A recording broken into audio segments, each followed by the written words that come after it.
Chess. How to play. The object of the game is to checkmate the other king. Checkmate happens when it is in a position is in check, it would be captured. That cannot be escaped from capture. At the beginning of the game, the chessboard is laid out so that each player is sitting across from the other and has the white or lighter square in the bottom right hand side. The chess pieces are then arranged the same way each time. The second row is filled with pawns. Should be set up as following going from left to right. Rook, knight, bishop, the king, the queen, bishop, knight, and the rook. You set it up correctly if your queen is on the same color square as the color of the piece. The player of the white pieces always moves first. A turn consists of moving one piece one time. Players alternate turns until the end of the game's phases. May not be shared by pieces. Pieces cannot move through or over any other piece. Opponent's pieces can be captured by correctly moving your piece.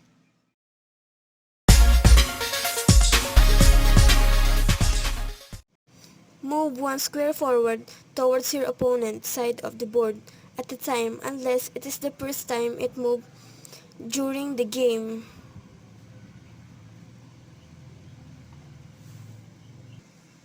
In which case, it may move up to 2 squares forward. Pawns can only capture piece 1 square diagonal in front of them and cannot capture pieces directly in front of them, but instead are unable to move forward. If a pawn reaches the other side of the board, it can be changed into any other type of piece. This is called promotion.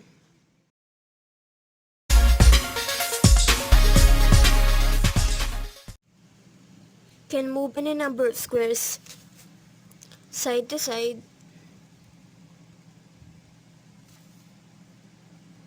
or back and forth. Rooks cannot move diagonally. Rooks cannot jump pieces, but instead capture the first enemy pieces they move into it.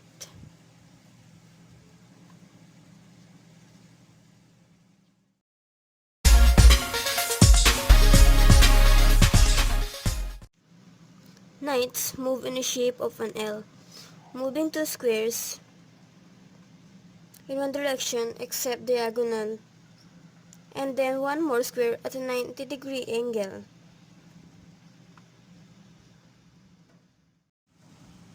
The knight jumps over any piece in the way, capturing any opponent piece in its final more position.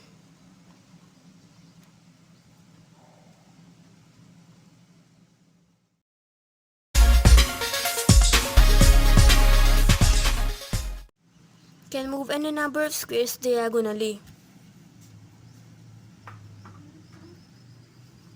They capture the first enemy piece they move into.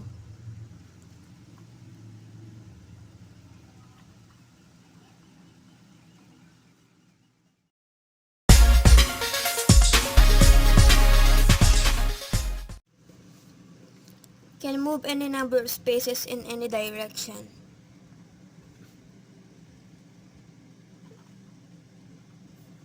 The queen captures the first enemy she moves into. Can move any number of square spaces in any direction. The queen captures the first enemy she moves into.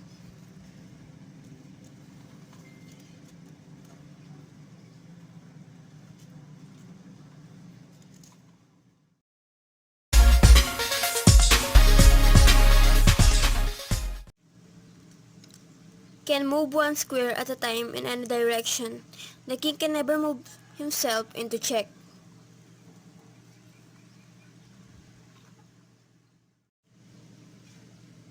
Whenever a move directly results in the opponent's king being threatened, meaning if an action is not taken, The next turn the king would be captured.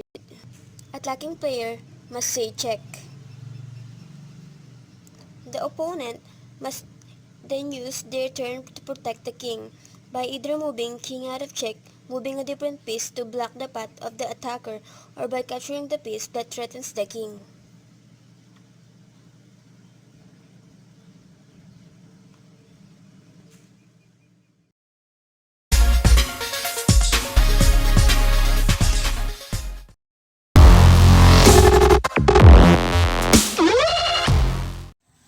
So white is going to open up and play move f4.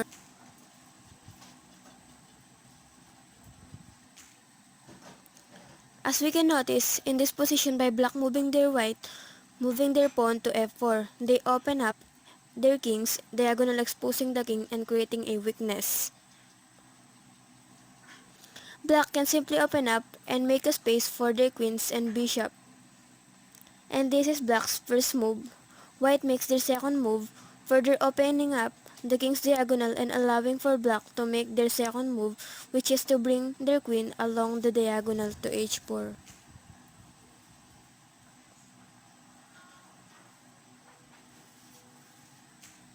And checking the king, now in chess.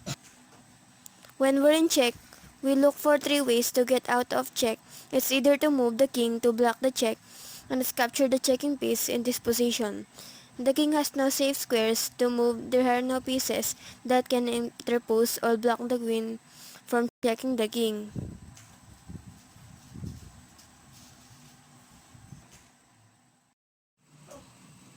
And there are no actually captures the queen or the piece.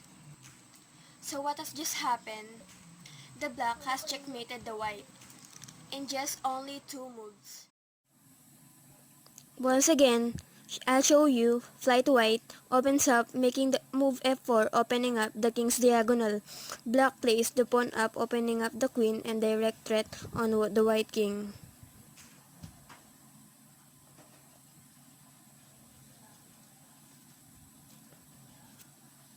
White plays g4 and black responds by bringing the queen out and making a direct threat to white kings and leaving white with no option, run, block or capture and ending the game.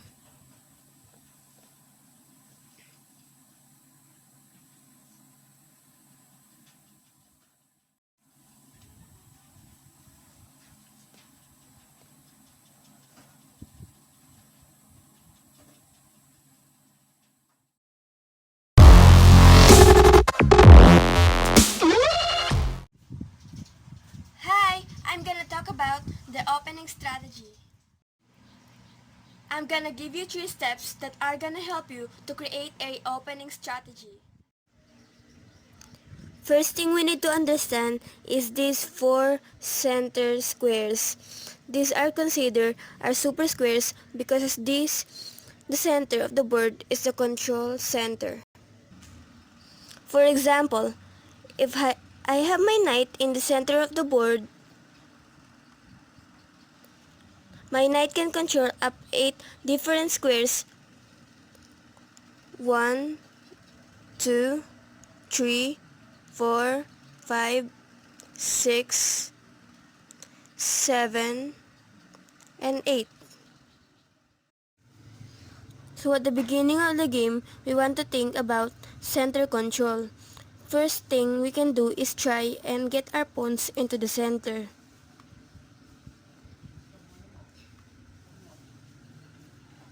Very important to try and get a pawn to control the center. The next important step that we want to focus on is piece development. So my next step is to bring my pieces out and have them working for me. Usually, we bring up the knight before the bishops. So I can bring up my knight to f3 and my other knight to c3. And then I'm bringing them towards the center. Next, I want to bring my bishops out again towards the center controlling the center squares.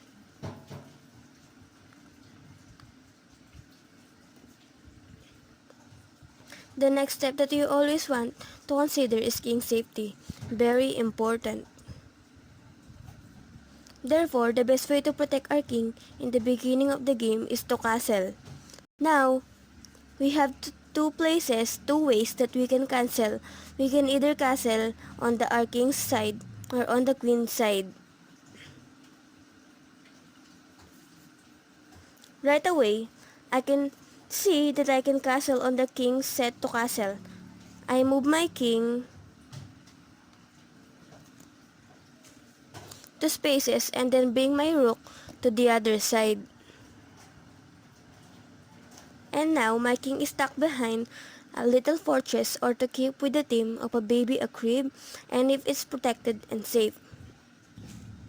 Just to review, the three important principles are the controlling center, peace development, and king safety. Those are the things that we can do at the beginning of the game to go into the middle game confidently.